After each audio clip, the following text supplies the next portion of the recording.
소련 공산당 중앙위원회 초대 서기장 이오시프 스탈린, 중국 공산당 중앙위원회 총서기 시진핑, 조선 노동당 총비서 김정은. 이들의 직함은 굉장히 신기합니다. 조직 내 회의에서 기록을 담당하는 직함인 서기, 상급자의 비밀이나 업무를 관리하는 직함인 비서. 대체 왜 공산당의 최고 권력자들은 서기와 비서의 직함을 사용하는 걸까요?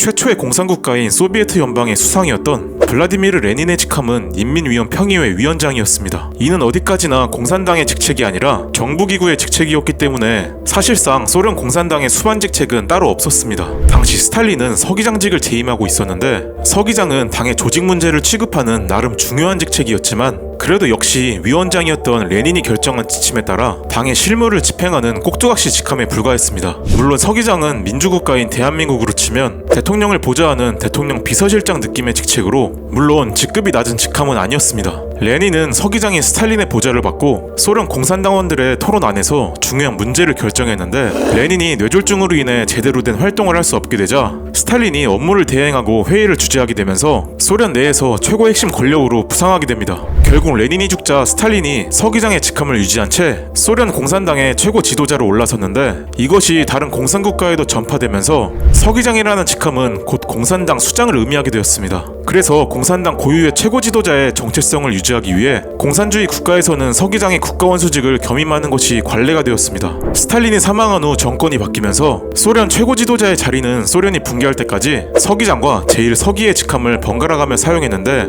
결국 고르바초프 시기에 대통령의 자리를 만들고 서기장의 권한을 축소시킨 것을 시작으로 수장의 명칭이 바뀌거나 공산국가들이 하나둘 붕괴하기 시작하면서 공산국가들 중 서기장이라는 직함을 쓰는 국가는 사라지게 되었습니다. 같은 공산국가인 중국은 조금 다른 케이스인데, 중국의 최고 지도자들은 보통 3개의 직함을 가지고 있습니다. 현재 중국의 최고 지도자인 시진핑의 직함을 보면 국가의 수반인 중화인민공화국 주석, 군의 최고사령관인 중국 공산당 중앙군사위원회 주석, 당의 최고 지도자인 중국 공산당 중앙위원회 총서기, 이렇게 당, 정, 군을 포함한 3개의 직함을 가지고 있습니다. 정확하지는 않지만 대충 우리나라에 비교를 해보면 대통령, 국방부 장관, 여당 대표를 모두 겸임하는 것이죠. 이 3개의 직함 모두 시진핑에게 중요하겠지만, 이 막강한 직함들 중 가장 중요한 직함은 역시나 인민해방군 전체를 통솔할 수 있는 권한인 중국 공산당 중앙군사위원회 주석의 직함입니다.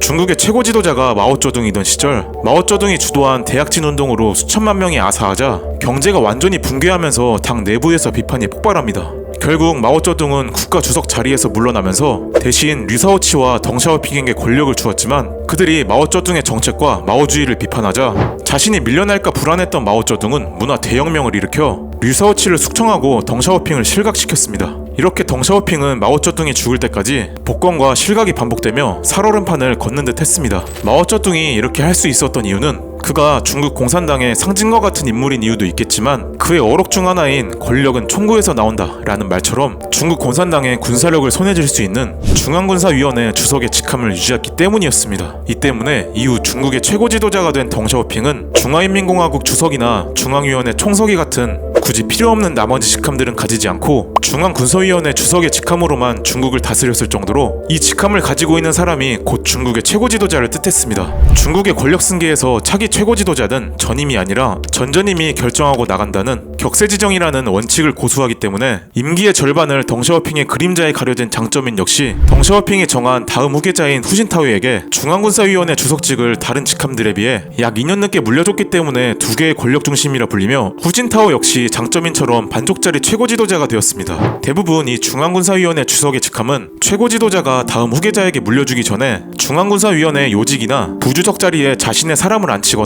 자신의 안위를 위해서라도 되도록이면 늦게 위임해주는 것이 거의 관례일 정도였습니다. 하지만 후진타오는 장점인이 정한 후계자인 시진핑에게 권력을 승계할 당시 이 3개의 모든 직함을 비교적 한 번에 넘겨주면서 이전 권력자들처럼 상황 정치를 하지 않은 대신 자신을 괴롭혔던 장점인도 함께 은퇴시킬 것을 조건으로 내걸었습니다. 시진핑은 취임하자마자 장점인의 영향력이 쉽게 죽지 않을 것이라는 대중의 예상을 띄웠고, 당과 군의 장점인 측근들은 물론 아들까지 부정부패 혐의로 처벌하면서 장점이는 순식간에 뒷방 늙은이로 전락하게 됩니다. 후진타오의 계략이 성공하는 듯 했으나 얼마 후 수진타오의 세력마저 숙청과 자천을 당하며 전국 대표회의에서 갑자기 자리에서 퇴장을 당하는 굴욕을 당하기도 했습니다. 이렇게 전전임과 전임 최고 지도자의 세력을 나름 합법적으로 제거할 수 있었던 시진핑은 국가주석 임기 제한을 방해 세력 없이 헌법에서 삭제하며 마오쩌둥 이후 최고 수준의 권력을 유지하고 있습니다. 북한도 공산주의 국가답게 중국과 비슷한 직함을 사용하고 있습니다. 북한에서 최고지휘의 직함은 원래 조선노동당 중앙위원회 위원장이었으나 이후 소련의 서기장의 직함을 북한식으로 번역한 총비서 직함이 도입되면서 김일성 시대부터 김정일 시대까지 총비서 직함이 유지됐습니다. 김정일이 사망한 이후 김정은은 정치국 회의에서 조선인민군 최고사령관에 추대된 다음 당 규약을 개정하여 조선노동당 제1비서에 취임하고 김정일을 영원한 총비서로 추대했습니다. 이는 과거 김정일이 국가주석 승계를 거부하고 김일성을 영원한 주석으로 추대한 것과 비슷한 행위였는데, 이 때문에 총비서 직함은 국가주석처럼 역사 속으로 사라지는 듯 했으나 얼마 지나지 않아 김정은은 7차 당회의에서 제1비서 직함을 조선노동당 위원장으로 개편하더니 다시 8차 당회의에서 총비서 직함을 부활시키며 스스로 자신을 추대해 총비서 자리에 올랐습니다. 이 과정에서 제1비서 직함도 부활시켜 총비서의 대리인이 되면서 혹시 모를 후계 구도를 대비하는 모습을 보였습니다. 다시 총비서로 직함이 돌아온 것에 대해서는 김정은의 권위 상승 목적이 지배적인 이유로 보이는데, 위원장이라는 직함은 조선노동당 산하에 김정은 일가가 권력 유지를 위해 여기저기 뿌린 위원장 직함이 너무 많기도 했고, 서기장이나 비서장도 아닌 제1비서 직함은 김정은의 권위가 높아 보이지 않기 때문이었습니다. 8차 당회의 이후 계속해서 제1비서가 임명되지 않는 것을 봤을 때 상설직보다는 유사시를 위한 직책이며, 현재로서 제1비서와 가장 유사한 직무를 수행하는 인물은 김정은의 여동생 김여정이 아닌 국무위원회 위원 조용원이라고 합니다.